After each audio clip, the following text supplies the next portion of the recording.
श्री राधे। आइए चतुर्थ स्कंद का चतुर्थ अध्याय कि सती ने कैसे अपना देह योगाग्नि में त्यागा है उसको सुनते हैं। भगवान ने बहुत सारे तर्क दिए। देखो, अगर तुम जाओगी वहाँ तुम्हारा सम्मान नहीं होगा, और जहाँ पहले सम्मान मिल रहा था वहाँ अपमान हो जाए तो मृत्यु के बराबर होता है, मृत्यु भी हो सकती है, इसलिए न जाना उचित नहीं है। इतना कहने पर भी सती का मन नहीं माना। एतावदुक्त्वा विरराम शंकर पत्न्यंगनासम हुवयत्र चिंतयन्। इतना कहकर भगवान शंकर शांत हो गए, चुप हो गए। सोचा कि दोनों ही हालत में अब सती का जीना संभव नहीं है, जाने नहीं दूंगा हैं तो बहुत ज़्यादा दुखी हो जाएंगी, ढंग से नहीं जिएंगी, और अगर यहीं रहेगी तो भी एक गलती सती से हो गई थी कि वो सीता का रूप लेकर उन्होंने राम की परीक्षा करनी चाहिए थी। तो दोनों हालत में सती का अब जीवित रहना संभव नहीं है, ये कहकर भगवान चुप हो गए।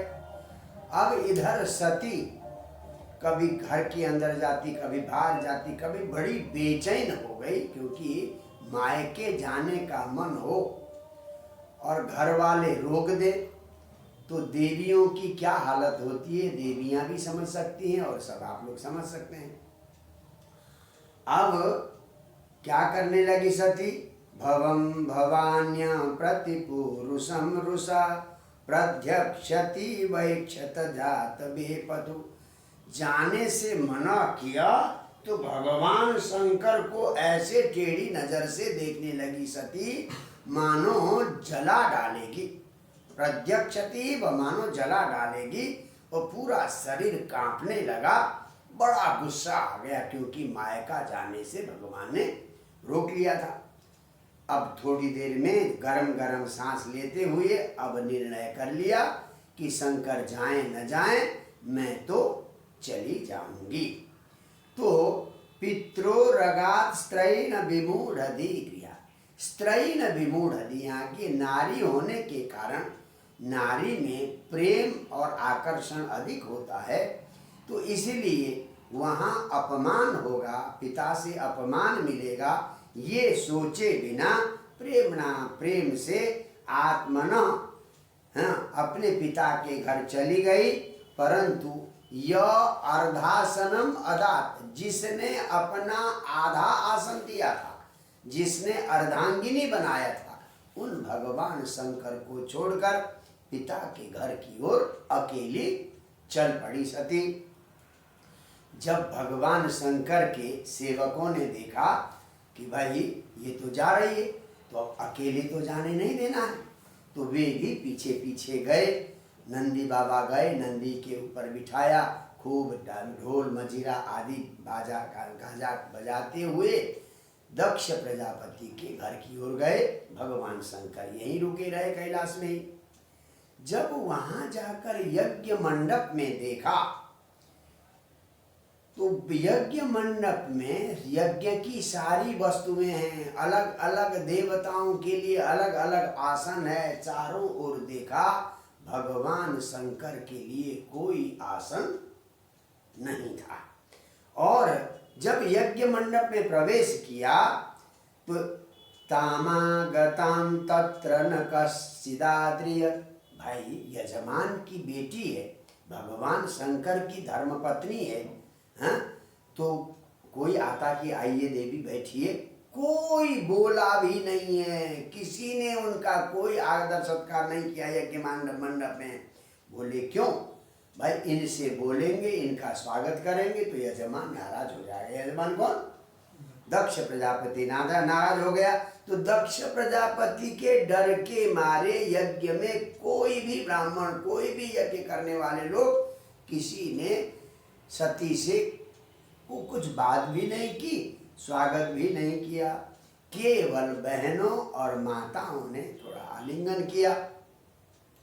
और कहा कि बेटा आ जाओ बैठो, परंतु बहनों और माँ के दिए हुए आसन में भगवती सती नहीं बैठी। मात्रा च मातृस्व श्रीभिश्च सादरम, उन्होंने तो सुकुशल मंगल पूछा, आदर पूछा और उन्होंने थोड़ा स्वागत भी किया, परंतु दत्ताम सपरियांबरमासनम च सा, जो थोड़ी बहुत सामग्री वगैरह बेटी को दिया जाता है वो और बढ़िया आसन दिया, उस आसन में भगवती सती नहीं बैठी।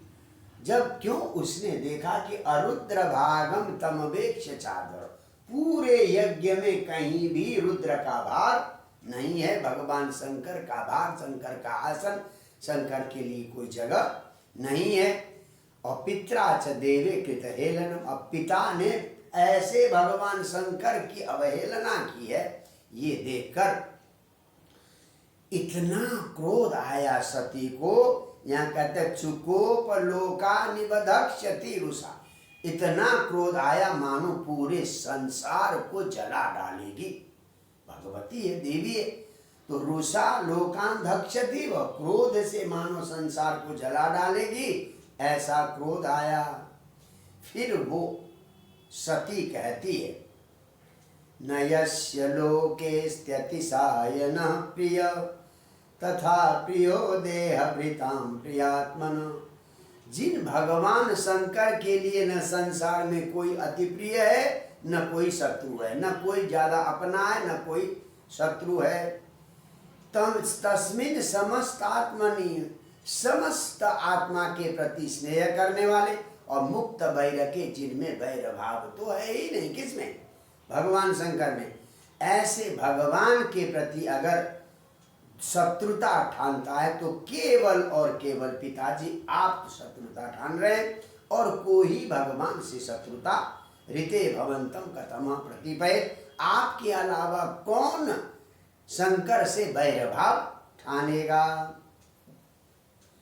यदक्षरम नाम गिरे ऋतम नृणाम सकृत प्रसंगादगमा सुहंति यत्, यदि शिव शिव शिव ये दो अक्षर भी बोल लिया तो सारे पाप, जिनके नाम का उच्चारण करने से ही सारे पाप नष्ट हो जाते हैं, तो ऐसे भगवान शंकर से शिवे तरह तुम तो शिव से इतर हो अमंगलमय, तो तुम शिवे तरह अमंगलमय हो, ऐसे शिव से तुम्हारे अलावा कौन द्वेष कर सकता है।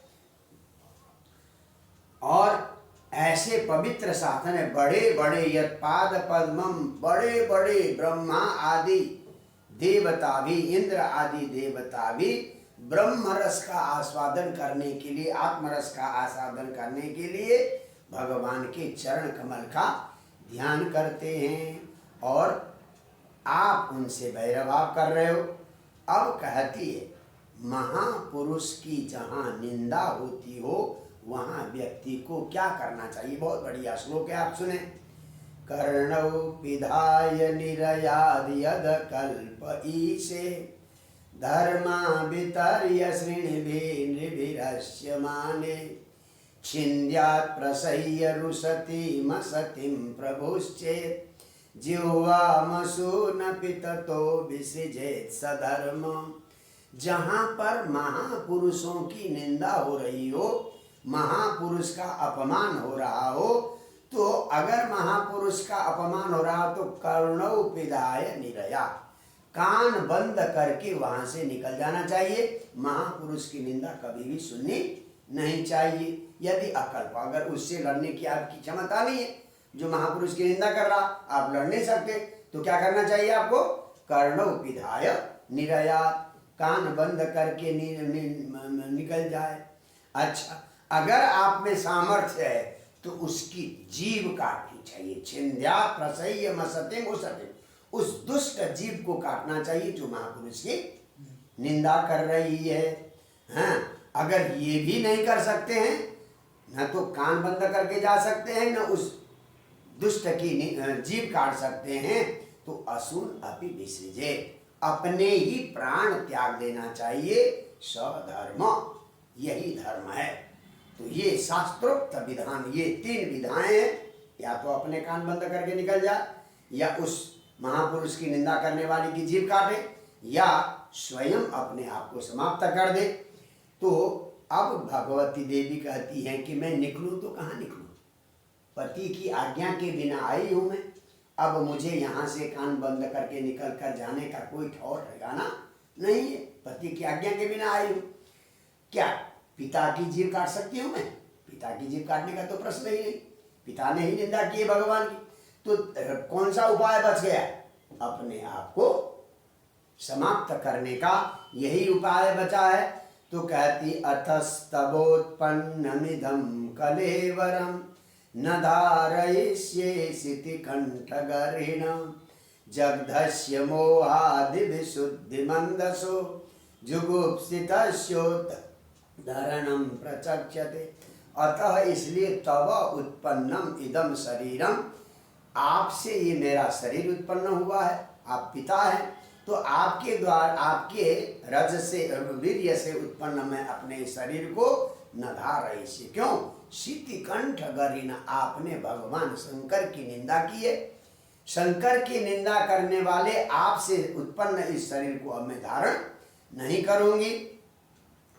गलती से अगर हमने कुत्सित अन्न खा लिया, जगधस्य मोहादि विशुद्धि अंधस, अगर विशुद्ध अन्न विकृत अन्न खा लिया तो क्या करना चाहिए?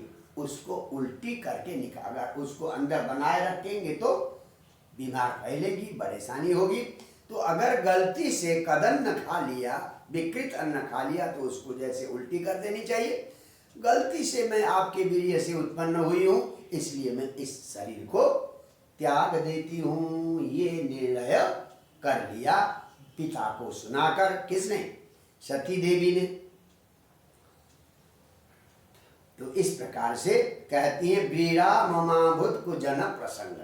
कभी भगवान शंकर ने कहा कि दाक्षायणी आओ, दक्ष पुत्री, तो मुझे इस शब्द से घृणा होने लगी कि मैं उस दक्ष की कन्या हूं जो भगवान शंकर का निंदक है। तो इसलिए अब मैं इस तुच्छ शरीर को स्वीकार नहीं करूंगी।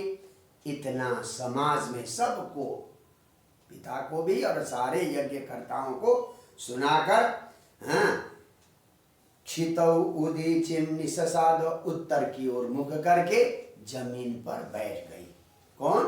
भगवती सती ब्रह्मा बैठ गई और एक पीतांबर ओढ़ लिया और आंखें बंद करके समाधि के माध्यम से अग्नि का आवाहन कर लिया। देखिए यज्ञ कुंड में नहीं कूदी, समाधि के माध्यम से अग्नि का आह्वान किया।